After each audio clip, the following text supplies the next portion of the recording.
right. Good morning, everyone. I'm showing 9:30, and we'll go ahead and call our July meeting to order. We'll go ahead and start off with a moment of silence to recognize our fallen brothers and sisters, as well as our military personnel.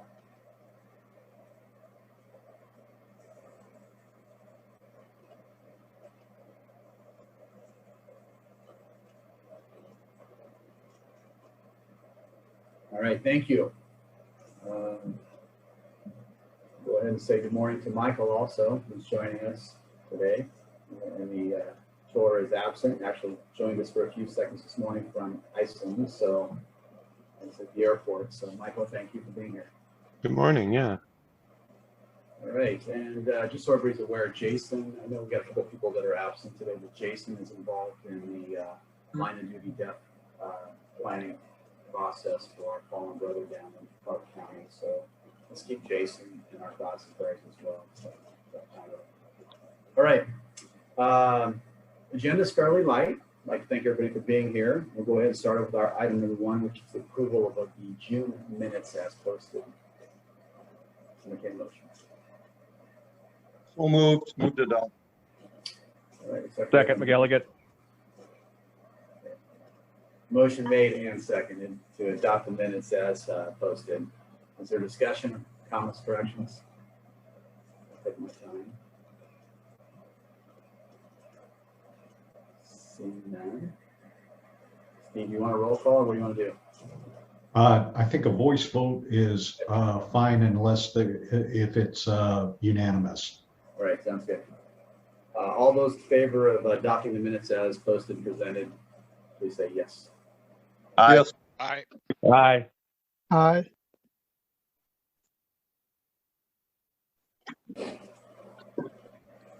Those opposed? All right, the minutes are adopted. Thank you very much. Item number 2 on our agenda is the benefit improvement account educational follow-up. I'll turn over to Steve, by way which you can introduce Jacob. This is the third in the series of follow-up discussions on the benefit improvement that was proposed last session, and then was, even though that bill never got a hearing, it was in discussions all session long, but a number of questions came up.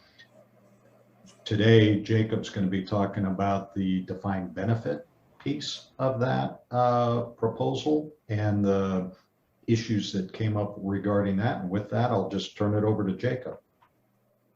Okay, just want to check, Steve, you can see the screen, my presentation? Yes. Okay. Good morning. For the record, Jacob White, staff to the board. So before getting into today's presentation, just want to go over a quick reminder on the prior benefit improvement account educational briefings that the board has already received this interim. And so the first one was on it was a high-level overview of the benefit improvement proposed as part of Senate Bill 5453 last session, including OSA provided a presentation on their work on the fiscal note on that bill. And then the second presentation was more focused on the detail of the mechanics and impact of using the benefit improvement account to actually pay for a benefit improvement, since that's never occurred and we learned more about that, how that process would work during session with this bill being proposed.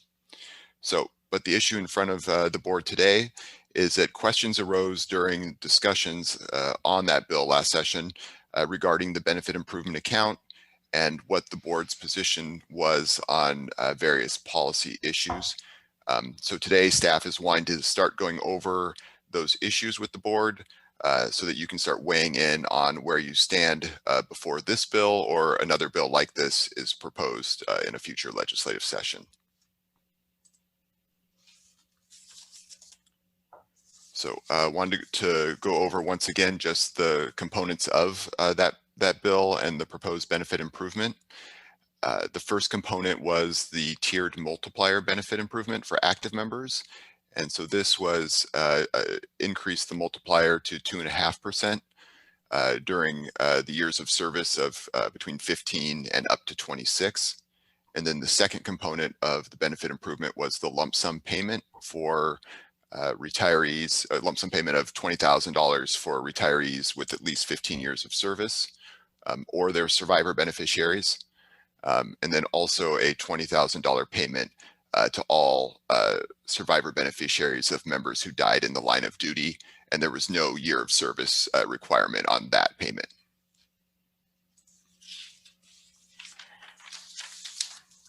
Okay, so the board has previously discussed policy goals of using the benefit improvement account, including discussions of the of member surveys that were conducted by law enforcement officer and firefighter organizations over the last couple of years. And so two of the main points of discussion that have kept coming up over the years have been equity and retention of employees. So on the equity side, so equity and fairness, the board has discussed that issue a lot. And retirees and active members, they've discussed it in terms of the retirees and active members should receive a benefit. Although not necessarily the same benefit. They've discussed that all members should receive some benefit because all members have helped pay for the benefit improvement account. And the member surveys I just mentioned prioritize this as a policy goal. So these were, once again, not member surveys conducted by the LEF2 board, but surveys conducted by member organizations and then shared with the board. And then with retention, one of the major benefits of having a strong pension system is that it helps to recruit and retain the best employees. And so states often compete with one another for firefighters and law enforcement officers. Just a recent example in the short time I've been with the board over the last few years that I've got to see play out was in Alaska, where they switched to a defined DC plan instead of a DB plan, and started having retention issues of their employees. And we were, at least anecdotally, hearing about a lot of Alaska firefighters and police officers being poached down to Washington. So just a real example of how a pension system can impact retention of employees. And so the question that the board has discussed previously is, can benefit improvement be tailored to help with retention? The goal of incentivizing retention has also been particularly relevant in recent years with law enforcement officers. So the board is not bound by these policy goals. These are just two policy goals that continue to come up in board discussions and with stakeholder groups.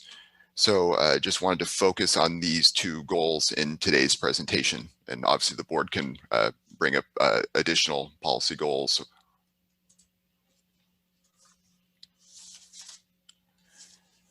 So before diving into those policy goals and how they apply to the benefit improvement that was considered this last session, wanted to circle back to the original benefit improvement account legislation. And so in front of you, I have the intent language, not going to read that to you, don't worry. But did just want to say that, the legislature, in looking at this issue, it was interesting to look back at what the legislature said here, that they recognized that they had given LEF2 members the ability to retire at age 53 because of the physical demands of the job.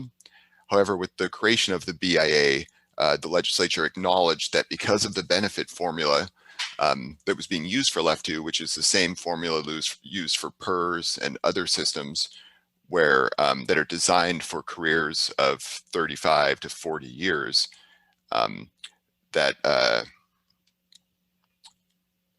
retirement at 53 was not a realistic option for many LEF2 members. And so just I looked at that and then extrapolating on kind of what the legislature felt the goal should be of the pension system, of how much. So often with a pension, you're looking at, and savings accounts, you're looking at what your replacement income is. You're trying to have a goal for how much of your final salary you're going to be able to replace with your pension and other savings to be able to afford retiring. And so looking what the legislature said here with 35 to 40 years and using the current 2% multiplier, it aligns with something that those of us who work in pensions see a lot as what that income replacement goal should be, which is for 35 years it would be 70% replacement of your salary, and at 40 it would be 80%.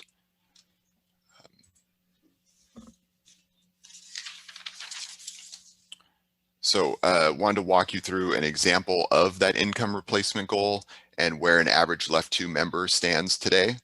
I think it helps to step back and look at this, look at the big picture of where members are, where they're at before we dive into the specifics of this bill and what benefit improvement would help members the most. So once again, the goal is 70 to 80% of income replacement at retirement. The DB benefit is usually not the only retirement savings tool you reach this goal. Breaking out everyone's favorite pension metaphor, the three-legged stool. So the three-legged stool legs are your pension, Social Security, and then additional savings. So we're going to just get some data on that.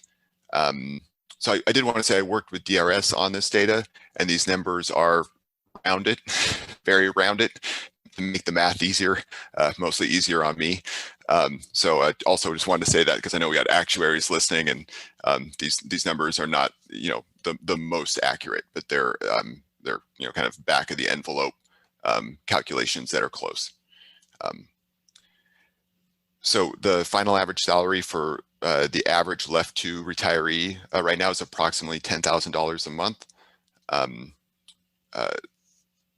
The average left to member retires at age 56 with 23 and a half years of service. And so this would replace about 47% of their pre-retirement income. Social Security is supposed to replace about 30 to 40% of pre-retirement income. That can vary based on how high individual's income is. The lower it is, the more it replaces. Higher your income is, the lower the Social Security will replace your income.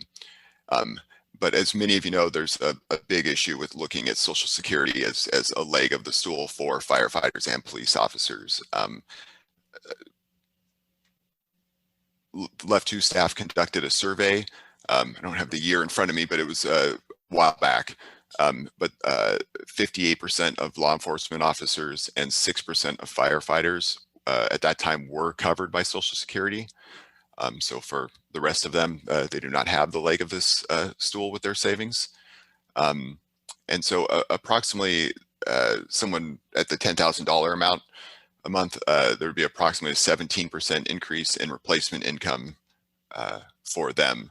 But another issue with that is not starting till age 62. So there's going to be that gap from when you retire to when you hit age 62. And then we looked at additional savings plans.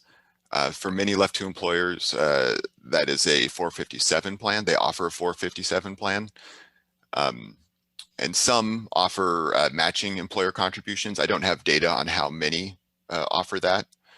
And then for some employers and members, this is viewed as a Social Security replacement plan. But there are those who also offer, who are in Social Security, who then also offer a 457 plan. But not sure how many of those actually offer Social Security and or have Social Security and do matching employer contributions. So for the data that I have in front of you today, I was only able to look at those enrolled in the state's 457 plan, DCP. And for them, the 2020 median of left to retiree accounts was 123,000. And this translates to a 6% increase in replacement income for the average retiree. And so adding that up, someone who's in Social Security would get to the 70% mark at 62. So once again, they would have that gap before they get to 62. And then those not in Social Security, they would only be at 53%. My next presentation later today, we'll get a bit more into some additional issues that occur with left members and Social Security.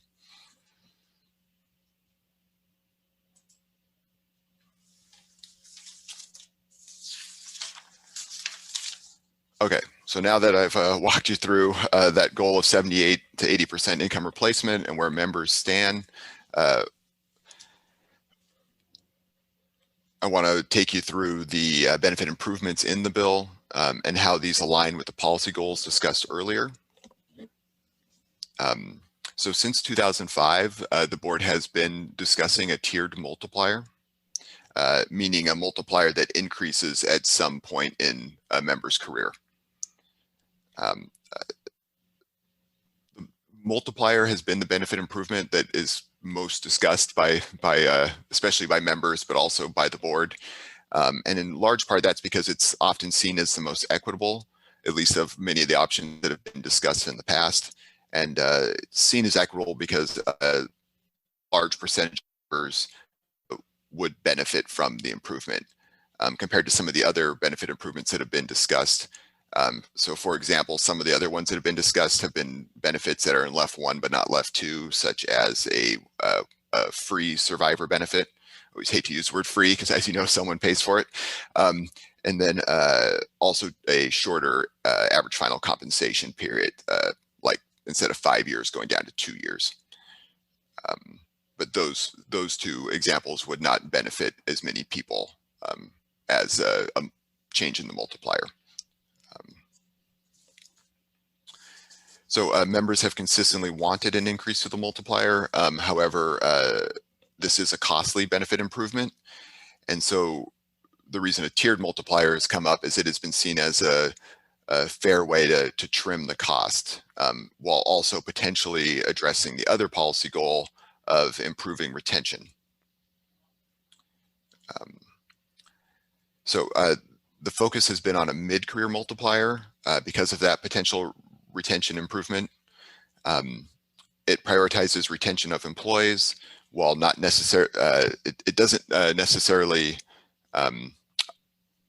identify when employees are their most valuable. I know there's been some heartburn about that as far as like labeling people as at their most valuable and when that really is. And obviously that can be dependent on the individual. It's hard to just have a broad sweeping statement of these are the years where someone is their most valuable in their job. But the thought here has been that you identify that mid-career employees, a lot has been invested by the employer into those employees. They've gone through all their training, and now they're out there, they're doing their job, and that is when they're also most attractive to other employers to steal them from their current employer. So anything to help incentivize them staying, at least in the state. And then also at that time, if they are recruited away, that's when it's most costly to the employer to recruit and then train new employees. So then that brings up the issue of what year range should that mid-career multiplier be. In this bill, it was between 15 and 26. And so I worked with DRS to get some data on when people leave Left 2. And so here's a chart of that. Realize I didn't label this chart super well. So the chart on the shows when members leave Left 2. On the vertical axis, the chart shows the number of Left 2 members who have terminated. And then horizontally, you see the years of service in 5-year increments. So does this data support the 15 to 26 years of service as a range to incentivize retention? So, I thought it was pretty interesting to see this as far as the large number of members realize in that first 5 years that they've made a mistake. This isn't the career for them. And so that's when we see the highest level of terminations. And I should say terminations is a pension term for them leaving. It doesn't mean they were fired. It just means they've left Left 2. They're no longer in Left 2. It's not that they've changed employers in Left 2. It's that they've left Left 2. And so, yeah, we have a lot leave in those first 5 years, and then it pretty immediately starts to flatten out. And by the time you get to 15 to 25, it's gone down a lot as far as the number leaving. And so, the question this raises is for those that are getting close to that 15 to 26 year range, will they stay? will that be, a factor that weighs on them as far as staying in the profession, knowing that they're going to start earning a better pension benefit, and that they're kind of leaving that extra money on the table if they leave prior to that.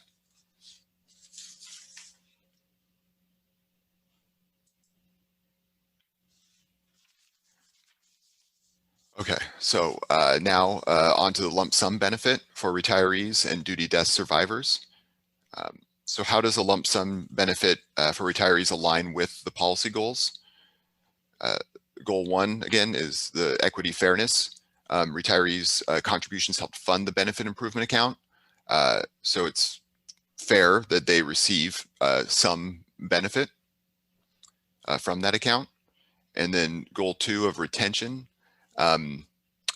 This one, lump sum doesn't really further this goal since these members have already retired. So you're not really, you're not trying to retain them. They've already retired. So it's more, the lump sum's more about that equity and fairness. However, there are some equity and fairness issues that are raised by this benefit improvement. The biggest, most obvious one being that those with less than 15 years of service do not receive anything. So they still paid contributions, it still went into the benefit improvement account, but with less than 15 years of service, they don't receive anything. And that does align with the benefit for active members, where you have to get to 15 years before your benefit improvement kicks in. And so this also, just wanted to point this out, that it also includes disability retirees with less than 15 years of service, that they wouldn't get a benefit improvement. And then another possible issue is that we heard a lot about this during session, is the $20,000 payment a reasonable amount? So we'll get into that a bit more on the next slide. But just wanted to say it's something to keep in mind, is that retirees receive the $20,000 payment immediately. And there's always that time value benefit of receiving money now as opposed to in the future when the active members do eventually retire. That just meaning that if you have the money now, it's worth more because of the potential earning capacity of the money, as opposed to money you can't access for years. So this was something that was going on a lot during session when this bill was proposed, is a comparison of the two benefits in the bill and whether those are equitable. So worked with OSA, and they actually had most of this information in their fiscal note regarding the value of the benefits. And so the average active members benefit will increase by about 9%, or $46,000 in present value. Obviously compared to for the retirees, the $20,000 lump sum payment. But in addition to the active members having paid contributions that have gone into the benefit improvement account, they also will pay an ongoing increased contribution rate to help fund the benefit improvement. And so that was about an average of about $8,000 in additional contributions over their career.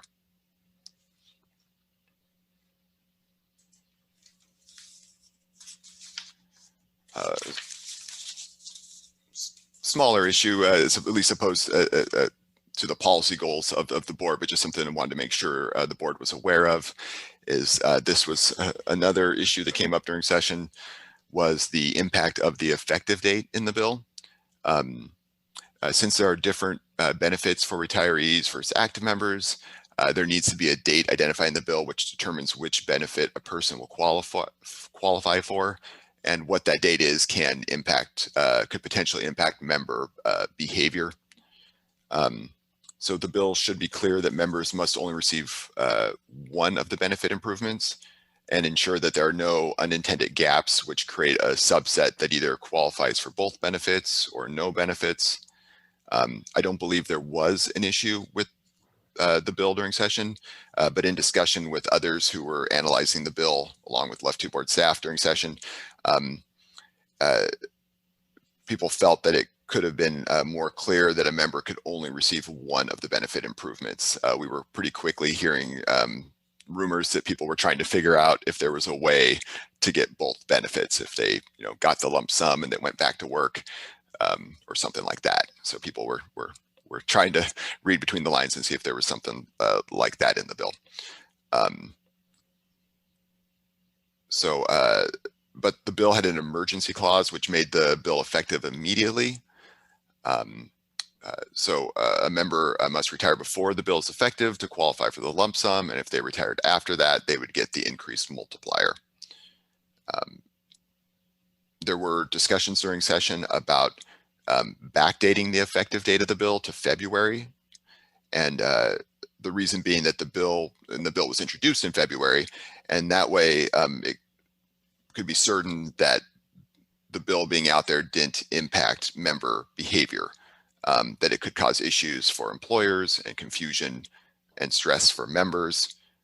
For employers, there could be a rush of people trying to retire, or people that were planning on retiring, not retiring.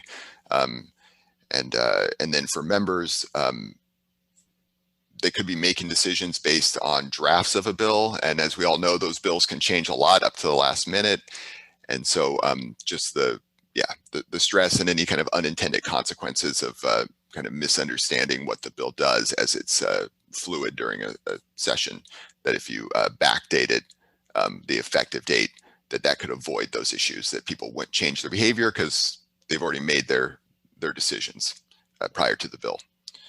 But there was no amendment proposed. It was just an issue that was being discussed.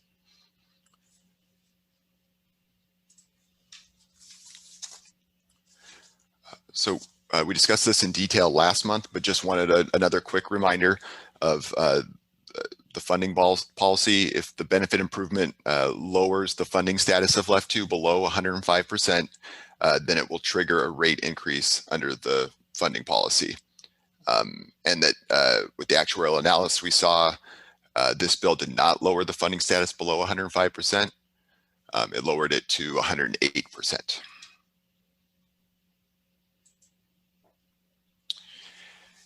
And then just a list of some additional questions. Some of these were touched on a bit already, but just wanted to go through them real quick. So just talked about this one, so I'll skip the first one.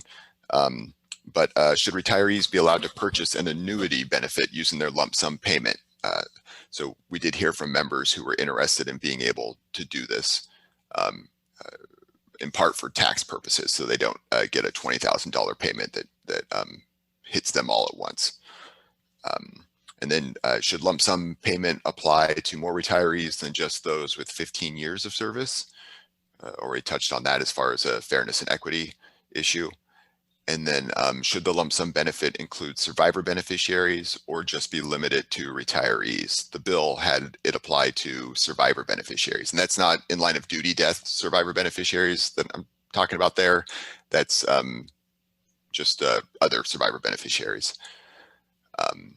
And then should members and retirees get to choose between either of the two benefits, the lump sum or the increased multiplier? Obviously, there would be an increased cost if that choice was allowed. And then next steps at the September board meeting, staff will present options to the board based on the questions raised in this presentation and the previous educational briefings, and then also any other questions the board raises to the staff. And that completes my presentation. So if there's any questions, I'd be happy to answer them. Thank you. I didn't open up for questions for Jacob. Thanks, Jacob. Appreciate that. Hi, Jacob. This is Mark Johnston. Hi. Can you hear me? Yes.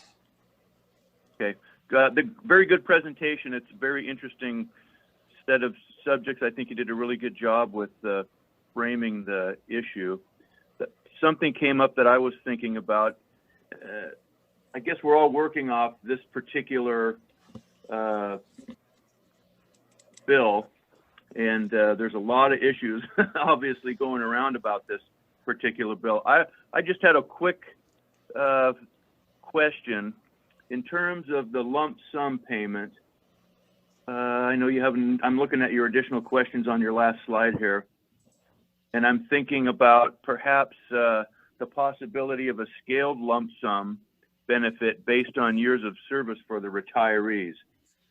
I don't know. I don't know any more specifics than that. It's just something that jumped out at me. And maybe that is something that the board should consider in terms of equity for that subset of group that might or might not get a lump sum payment. So people may retire at, 20 years of service. Some people are going to stick around for 30, 35 or longer. I wonder if that's something that we could kind of explore. Yes, we could definitely work on that, and work with the actuaries on if necessary, if we have something specific, work with the actuaries on pricing that. I know. Yeah, and I don't have anything specific. Okay. No, go ahead. Oh, I was going to say I don't have any specific suggestions in mind. I just thought of that as a possible principle of that particular feature of what was in the bill. Yeah, we can definitely do that. Thank you. Other questions for Jacob?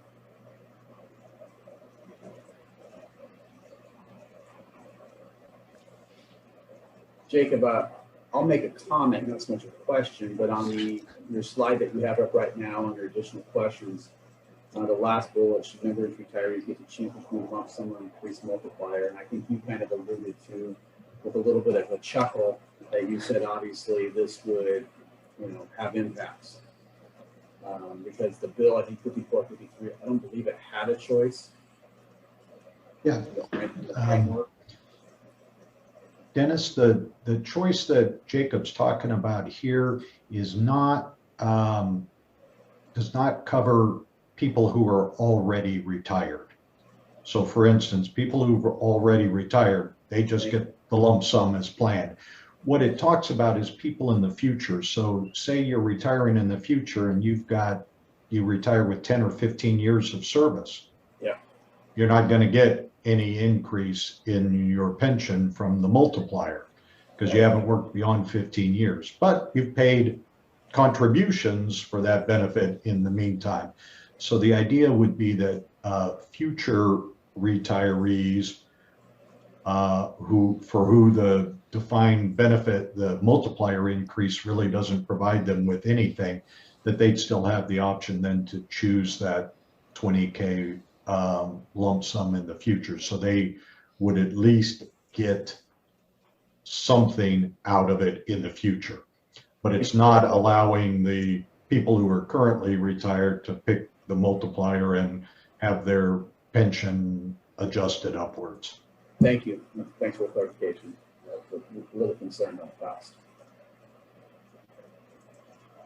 Other questions? Senator, go ahead, Willie. Thank you, Mr. Chairman. Just a couple of thoughts and comments about this. Steve, you brought up a point here. Let me address that first. The people with less than 15 years on, there's about 3 levels of vesting with left to 5-year in, 15, you can go ahead and take yours and extra with you if you want to go and withdraw the whole thing, and 20, plus an age certain in, and all of a sudden you're vested for a benefit.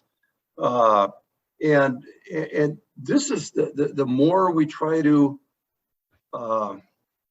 tailor this to be equitable, the more in the weeds we're going to get, trying to make sure that everybody's not hurt to get some sort of proportional piece out there.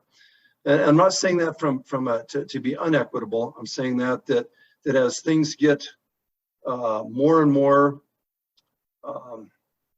complicated out there, the chance of somebody understanding and framing an issue correctly in the legislature to get it passed, there's an XY going wrong directions there. Couple things. We're talking about 54, 53, and scope and object might not be an issue. The title is concerning plans 1 and 2 of the state retirement systems. That is a huge, wide open subject matter available underneath that. But if we're going to go ahead and completely remove the idea of a merger, which was the foundation for this in the first place, that could be problematic. So I would suggest, rather than trying to play with this as a zombie bill, if we do go forward on this, and I know I'm getting ahead a little bit, but probably we should look at new short-term legislation addressing this in particular and get away from that. A little bit of inside baseball on 5453 is that was a Republican attempt to frame an issue as to total budgeting, showing that we could operate within existing resources because we have low-hanging fruit available here, that we can make the budget work. I'm not sure that there was a lot of, I don't know, veracity, sincerity, this kind of thing to bring the bill forward. And part of it, when you talk about combining the systems in Plan 1, the biggest potential obstacle is the Left 2 membership out there. So, I mean, there was a lot of different choreographed things in play, the way the bill was drafted, the way it was.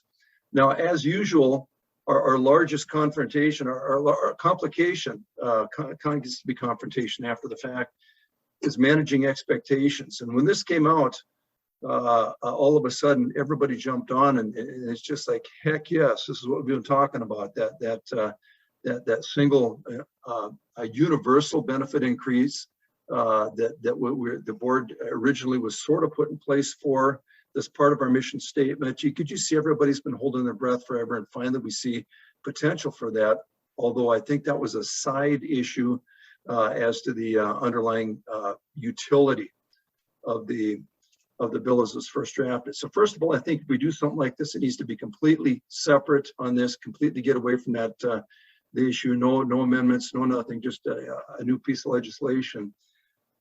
Second thing is people are becoming, I guess, sensitive enough in the legislature to pension issues out there as more and more of these things are starting to be explored. This is beyond SCPP. This is the general body out there. And one of the things that there's an awareness of are contractual reservations. And so, we probably need to address the potential for that being put in place, or running a beta on something like this. If somebody brings that issue, how are we going to respond to that if that comes up? There's a lot of things in play, and I'll go ahead and I'll stop talking about this, but I'm just saying that this under 5453, we don't want to do that. There's a lot more things in play, and the further complicated we get it to just go ahead and make it draw a conclusion here is that the less and less chance we have of being successful at this. Back to you, Mr. Chairman. Thank you, Jeff. Appreciate that. Other questions or comments for the group?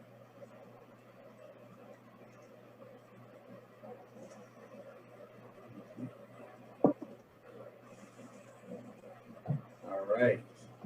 Not seeing anything. Steve, it looks like we moved to item number 3, and thank you, Jacob.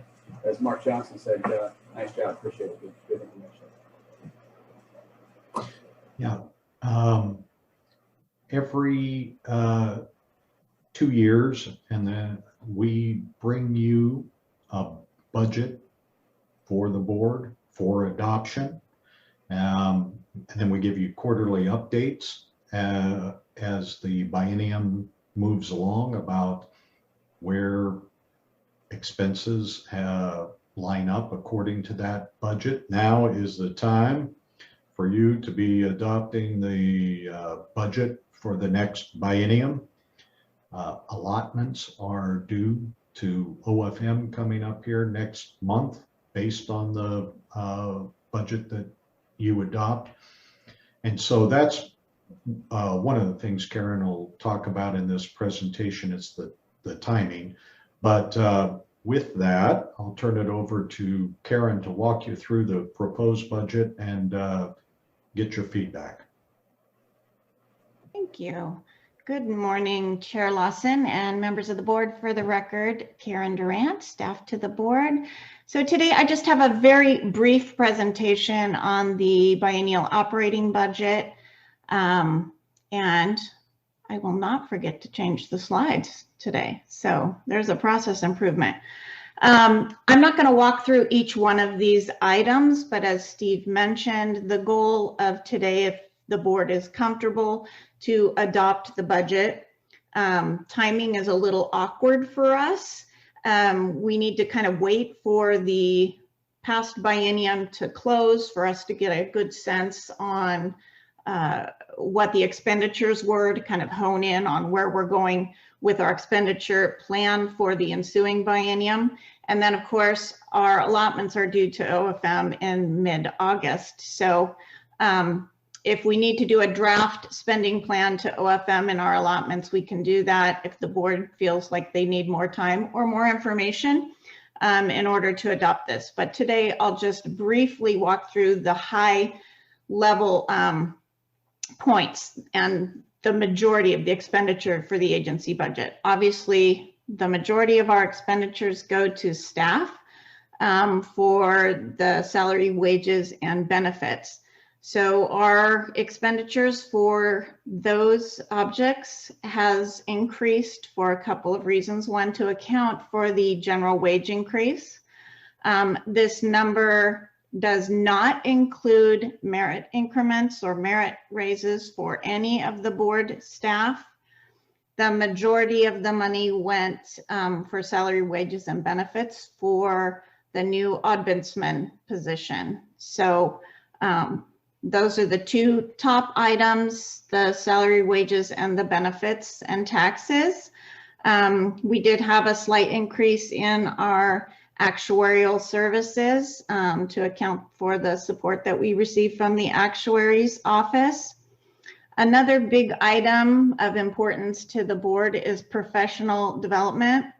This proposed budget takes into account kind of the resumption of services or trainings, offerings to board and staff of pre-pandemic levels, with a slightly lower portion in the first fiscal year.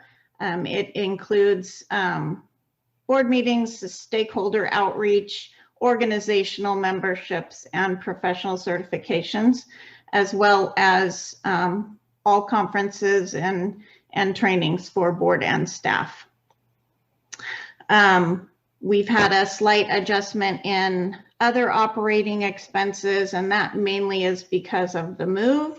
We had a number of one-time expenditures that were adjusted in the biennial budget because of that relocation. And other than that, very small changes to any of the other objects. So as I mentioned earlier, today's goal was to adopt this spending plan for the 21-23 operating budget. If anybody has any questions, I'm happy to answer those. Otherwise, maybe there's a motion to adopt the plan. Thanks, Karen. Are there questions, comments, or the motion? Yes, Mr. Chair, this is Mark Johnston. I had a question for Karen. Go ahead, Mark. Thank you. So, hi, Karen. My question is, I understand that in the past biennium, there weren't any merit increases for the staff due to the COVID issues and other budget issues in the state. I'm wondering why this proposed budget going forward doesn't include merit increases for the staff. Well, a couple things. Several of the staff are maxed out. So the majority of the staff are all considered civil service employees and are in WMS. Those have structured bands. So merit increases are not, there's no capacity for that to happen. The second was just kind of a general fiscal prudency and not kind of making that assumption up front. The third being trying to maintain internal alignment and consistency in the staff. So we didn't make an assumption for Director Nelson, for example, because that would be something that, would come from the board. So in general, those are the responses.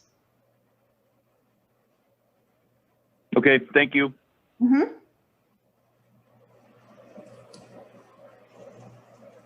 Are there other questions, comments? Or a motion to adopt?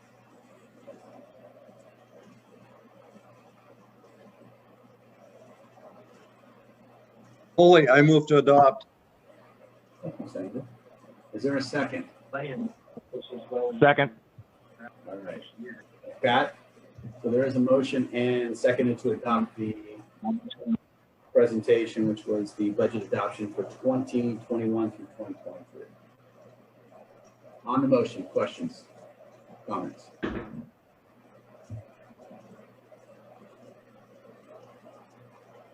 Seeing none, hearing none.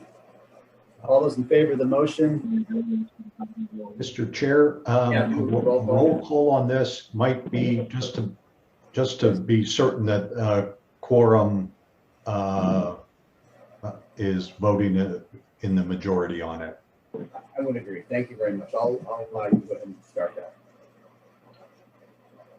that. Senator Holy, Aye. Pat McElligott, Aye. Mark Johnston, Yes. Ade, Yes. Wolf, Aye. AJ, Yes. Representative Bergquist, Aye. Chair Lawson. Aye. Have I missed any members?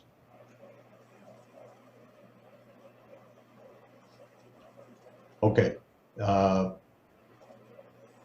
You have a quorum voting in the affirmative, Mr. Chair. All right, thank you very much. Thanks, Steve. Thank you, Karen. Steve, item number 4. Item number 4 was something that came up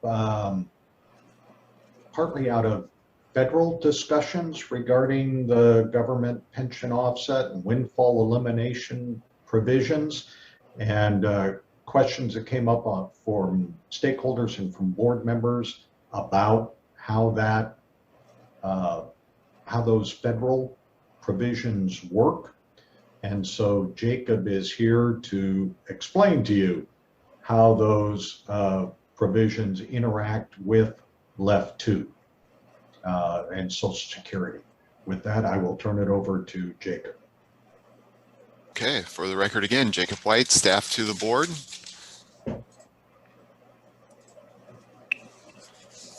Okay, so the issue in front of the board today is that the LEF 2 members whose LEF employment is not covered by Social Security may have their Social Security benefit earned from employment outside of their LEF employment reduced because of the Windfall Elimination Protection Act.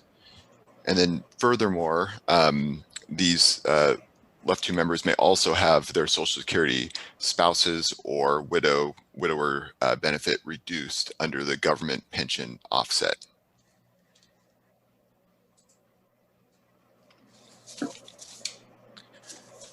So mentioned this in my last presentation, but a brief history, background information on Social Security and law enforcement and firefighters. So Social Security is compulsory for most workers. However, about 6% of all workers in the US are not covered by Social Security. When Social Security was established in 1935, public employees were not included. However, in the 1950s, state and local governments were given an option to join the system. Many fire and police departments were barred from electing Social Security coverage until 1994. And today, fire and police departments must elect to participate. And then once they do, they cannot opt out.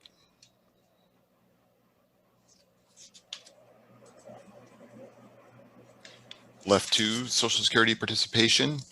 So I mentioned this survey in my last presentation, but couldn't remember the year we did it. It was 2005. So in 2005, the board did a survey of left to employers and found that 58% of law enforcement officer employers were in Social Security and 6% of firefighter employers. Social Security typically makes up 30 to 40% of replacement income. And some left to employers do offer a 457 plan, some with matching contributions to help compensate for not having Social Security benefits. Like I said in the last presentation, I don't have data on the exact number that are offering that. Retirees who work at these employers would likely also be impacted by the Windfall Elimination Protection Act and the government pension offset reduction. Okay, so before 1983, people whose primary job wasn't covered by Social Security had their benefits calculated as if they were long-term low-wage workers. Social Security is weighted to provide a higher percentage of income benefit to low-wage workers. So according to the IRS, these workers had the advantage of these workers, not low-wage workers, but these workers who were not covered by Social Security had the advantage of receiving a Social Security benefit representing a higher percentage of their earnings. Plus, they were receiving a pension from a job that they did not have to pay Social Security taxes for. And so Congress passed the windfall elimination provision to remove that advantage. WEP is a modified benefit formula that reduces the Social Security benefits for workers who receive a government pension from employment not covered by Social Security. Members impacted by this are those who worked for an employer who wasn't in Social Security and who earned some Social Security credit from other jobs during their career. Came off the top of my head, I think it's around 30 is the average age that of new left to members. So many of them have had some years of service that is potentially covered by Social Security.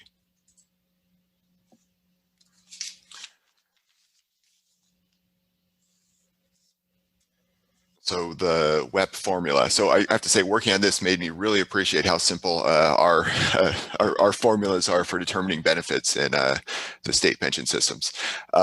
So the normal Social Security benefit formula separates your average monthly earnings into 3 segments and multiplies each by a different percentage. If you have fewer than 21 years of Social Security coverage, the 40% factor applies. Instead of, sorry, I missed something here. So let me go through the normal formula first. So 90% factor applies for the first $996 of earnings. A 32% factor applies for earnings between $996 and $6,002. And then 15% factor for earnings over $6,000.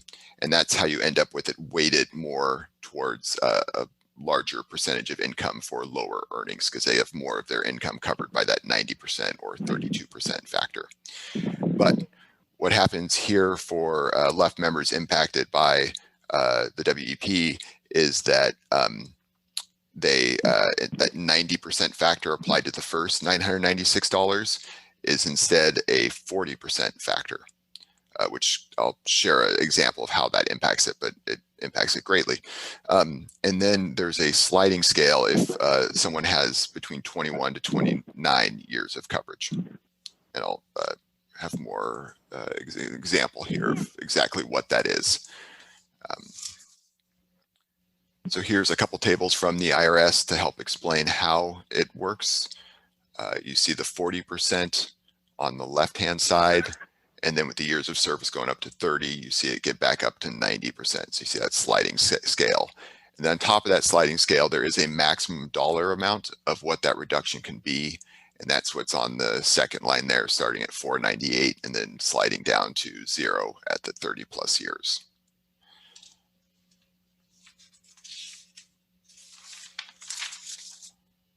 Okay, and then I've got another IRS example here for you. And this is an example of how this would apply, the impact it has. Really just want to draw your eye to the 90% of the first $996. And so for this person, that would be $896. But with the WP formula applied, that drops down to 40% and $398. And then you can see at the bottom line the total after rounding of what that impact is, that it cuts their benefit in about half, from $1,057 to $559.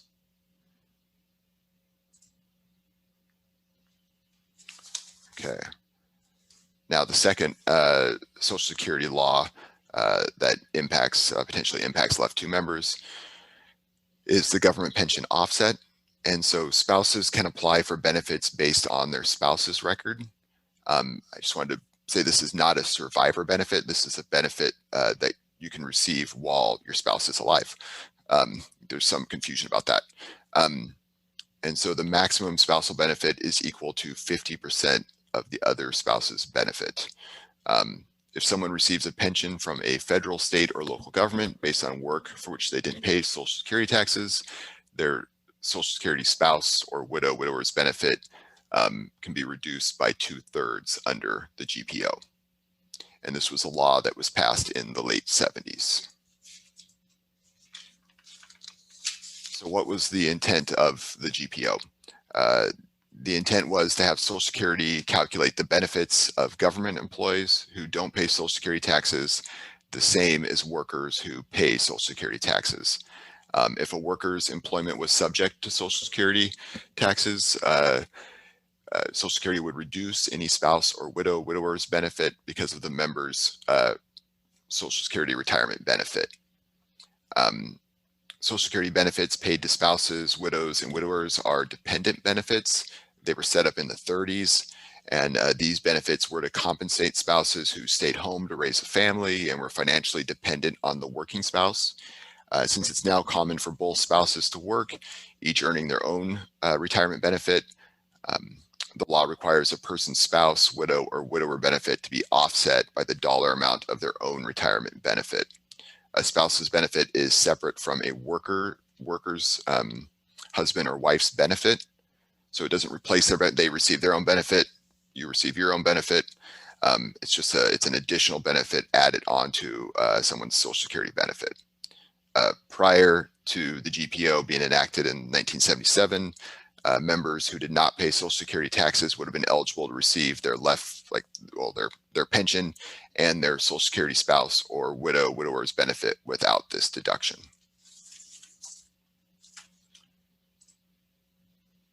So here's an example of how this might apply to a left two member. If a left two member earns a monthly pension of $4,000, 2/3 of that, or $2,667 dollars, must be deducted from their Social Security spouse benefit. So for example, if they're eligible for a $3,000 Social Security spouse or, benefit, they will get a $330 a month from Social Security. So the 3,000 minus the 2,667. If 2/3 of the member's left two pension is more than their Social Security spouse's benefit, then their benefit would be reduced to zero. And this is what's most likely for any left two member because of the earnings in left two. The average left two benefit is over $4,000, and the average Social Security spouse's benefit is only $1,200. So I did this example just so you could see what a reduction would look like, but it's very unlikely that that would actually occur. It's much more likely that it would just be reduced to zero.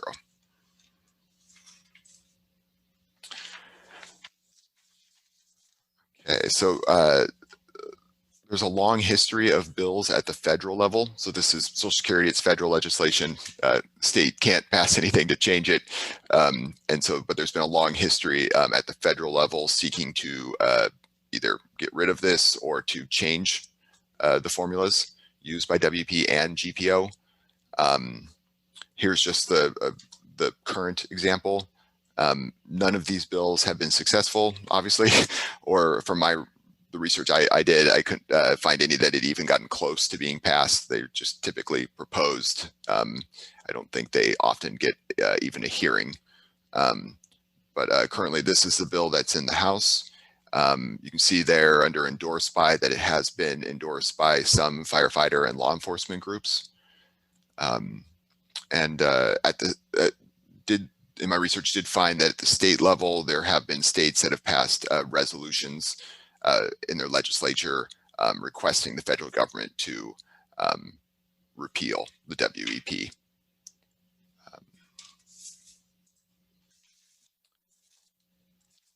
Also, I just wanted to add that it's my understanding that some board members will get questions from members on this.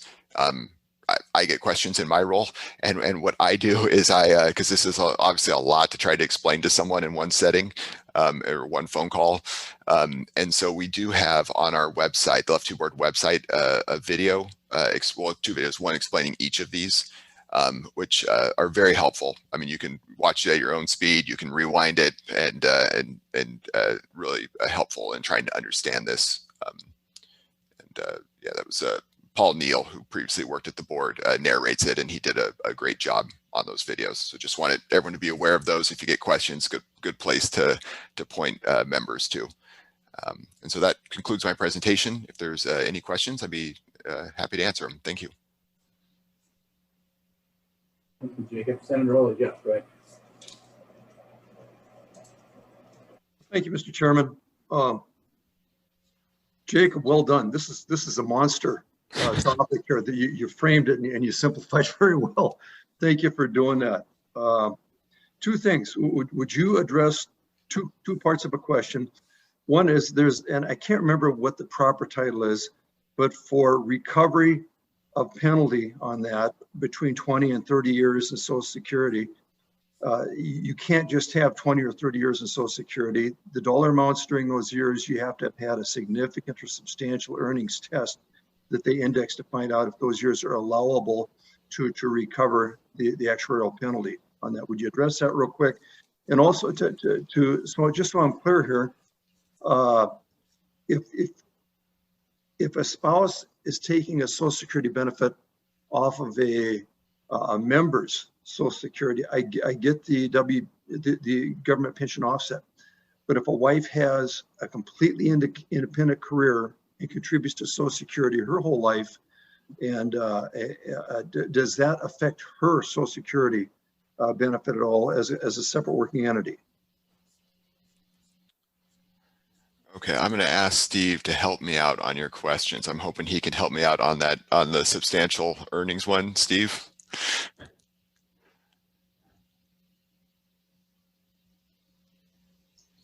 The substantial earnings piece that you're talking about, I don't remember off the top of my head exactly what that threshold is, Senator. It is in the, Jacob, if you can go back to your slide where you're showing that reduction for years 20 through 30.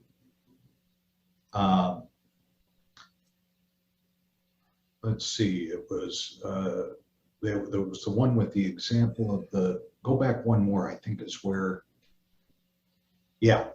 So you'll see that years of Social Security coverage increases the amount that you get of that first.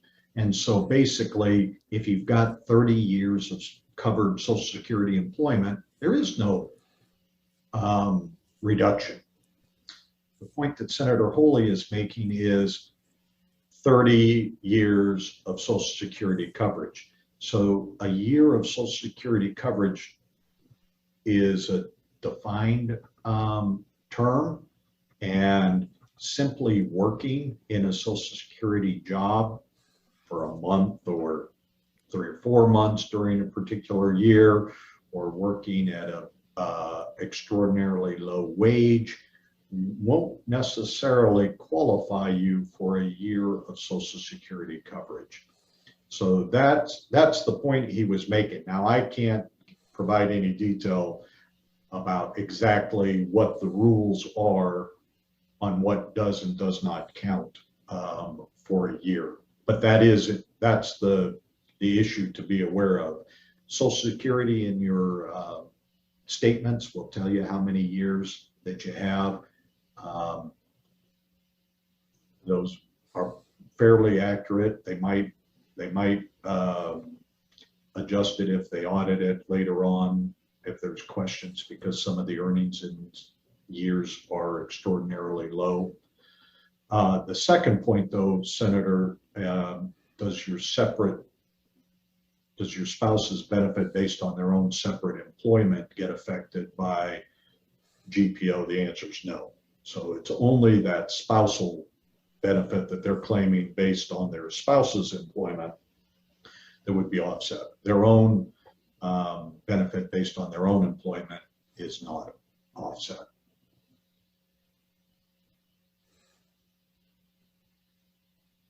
Thank you. Further questions? Yeah, Jacob, if someone were to buy an annuity, is that part, would that be considered a pension for this? Would that amount be considered a pension? Would it affect your Social Security? No, I don't believe so. I didn't see anything about that impacting it, but I can double check that and let you know for sure.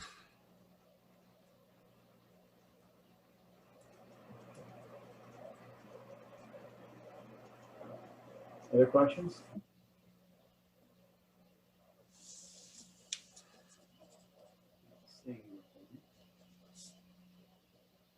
All right. Thank you. Thanks, Jacob, for that. All right. Steve, item number 5. All right, we're cruising along ahead of schedule, and I'm about to slow that down just a little bit. But let me start off with something then that'll help at least be good and before we potentially lose a quorum. So the August board meeting historically has been canceled. On the work schedule, we didn't schedule anything for August, and it was kind of left open in case it was needed. There does not appear to be, based on the work that you guys have done here in May, June, and July, there does not appear to be a need for the August meeting. And so, but it would require a motion to cancel that August meeting. I would entertain a motion to cancel. Is there a motion by anybody? Moved. So moved. McElligott. Patrick and Dave. Motion made and seconded to cancel the August meeting. Discussion? Seeing none. All those in, Steve, we need a roll call on this one? I don't believe you need a roll call on this one. It's just internal only.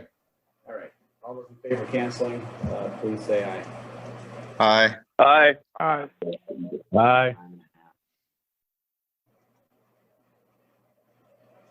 All right. Opposed? All right, Steve. Meeting canceled. All right. A couple of quick things to cover then. Expectation interviews, my discussions with you, we've begun scheduling those with Jessie. I think she's reached out to everybody and about half of those have been scheduled so far. So if you haven't got yours set yet, please keep working with her. And then WACOPS will have a membership meeting September, which will be before the next scheduled board meeting. And the board will have an outreach table at that WACOPS membership meeting. Tim wanted me to make sure to remind all of you that the International Foundation's annual conference this year is still currently scheduled to be held, and it's scheduled to be held in person. Now, last year's conference was canceled, but all of the registrations for last year were just rolled over to this year. So if you were registered to attend that conference last year, then your registration has been rolled over. We want to follow up. We will have, Jessica works with all of you regarding trustee education. She'll be doing some outreach to each of you to find out whether or not you actually plan to attend. So especially for those people who rolled over, you may not be even aware that you are registered for the annual conference this year.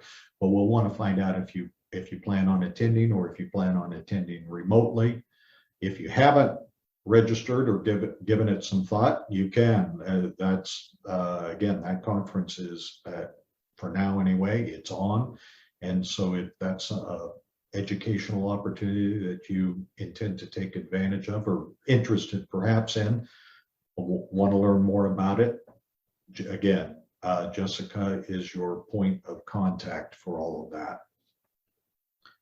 And then the final thing that I wanted to mention is that one of our board members is retiring. So Ade will be having a ceremony in Federal Way tomorrow.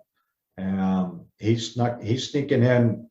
I like this. He's getting in his expectation interview tomorrow morning, and then he's retiring tomorrow afternoon.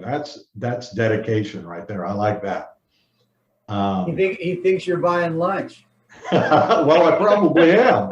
But I think it's in his office, so it's not going to be too much of a lunch. I don't know. I don't remember what the snack machines are like there, but if there is something, I'll get it. Anyway, I wanted to personally thank Ade.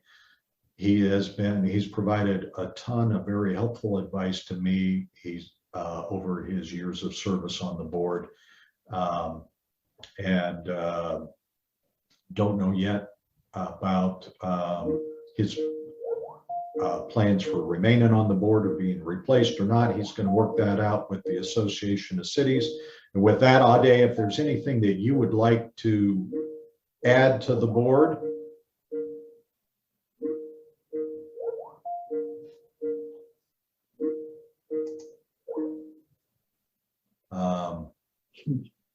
Not sure if Ade's able to. We lost the video feed, but there you are. Yes, I can do that temporarily. Let me see if I can. We can hear you now, Ade, if you want to say anything. Okay, thank you. Regardless of what happens, whether I'm able to continue, I think I just want to extend my gratitude to all of you for the camaraderie that we've had over the years and the support. And I think for what we've done for the left members, I think I'm very proud to have worked with each and every one of you. And I want to thank you. It has been a great ride. I'll be talking to AWC. If I'm able to continue, that will be fine. If not, I think I'll probably run into some of you somewhere on the beach somewhere. And I think that will be awesome. So thank you for your support over the years. Well, I think the thanks go to you, Ade. I mean, you truly have been a representative of the employers with really the objective to make sure the plan has stayed stable and trying to find benefits that can help our members. Really, quite honestly, you're a remarkable man. So it's a pleasure to know you. I wish you nothing but the best as you go on. And I'm not sure we want to see each other on the beach, but that's okay. We can meet somewhere else. So, nothing but love to you. You're a good man. So yeah. Sure. All right. And so make sure Steve buys you something tomorrow. Don't let him off the hook that easy. snack machine. Okay. Sweet. All right. All right. Wonderful. Mr. Chair, that concludes my administrative update. I'd be happy to answer any questions. The next meeting is scheduled for September. And off the top of my head, I just forgot the date. So forgive me for that. 29th? Yes, sir. All right. Thank you. I'll take your word for it. And then there'll be some actuarial topics on there. There'll be the follow-up to Jacob's presentation on the BIA from today. And then the September meeting is also still, as a reminder, currently scheduled to be a hybrid meeting. Take place in the SIB boardroom or online. That'll be your choice. Things are a little bit uncertain now as to whether or not the state or the SIB itself will be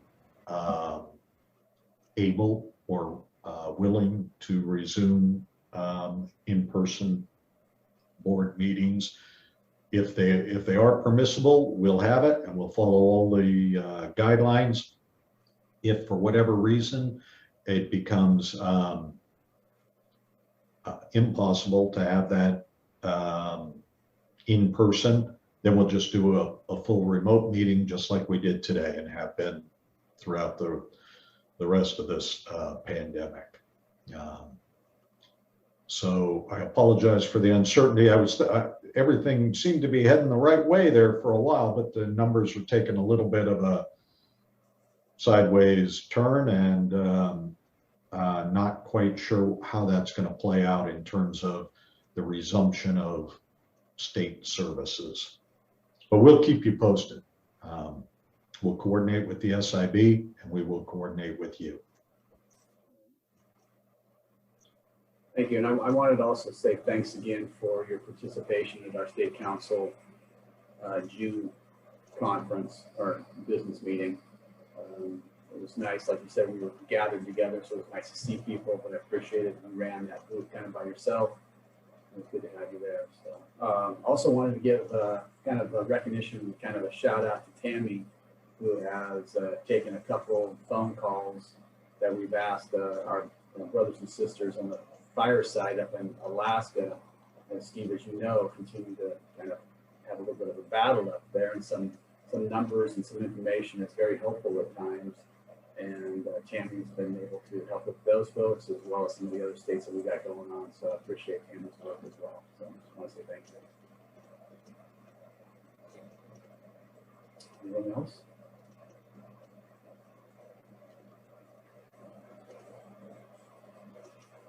Right. Okay, and to the entire team, thank you for your work. Appreciate all of you. Good work. All right, so our next meeting is scheduled for September 29th. It looks like we have completed our agenda items. I'm not seeing anything else out there, so I would entertain a motion to adjourn. So moved. Chair, so moved. So seconded.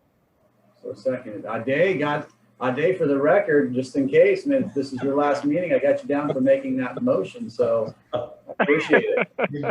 He's going out on a positive note. Well, I'm hoping you can stick around. I'm hoping that, yeah, I'd like to see you stick around, buddy. I think Ade is adjourning sine die. Yes. All right.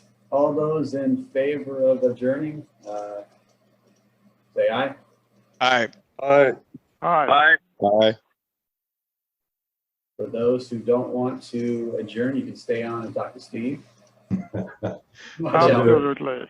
Everybody's going to click off. So. Yeah, and for the team, please stay on for our post-meeting debrief. All right. Hey, thanks, everybody. Appreciate it. We'll see everybody in September.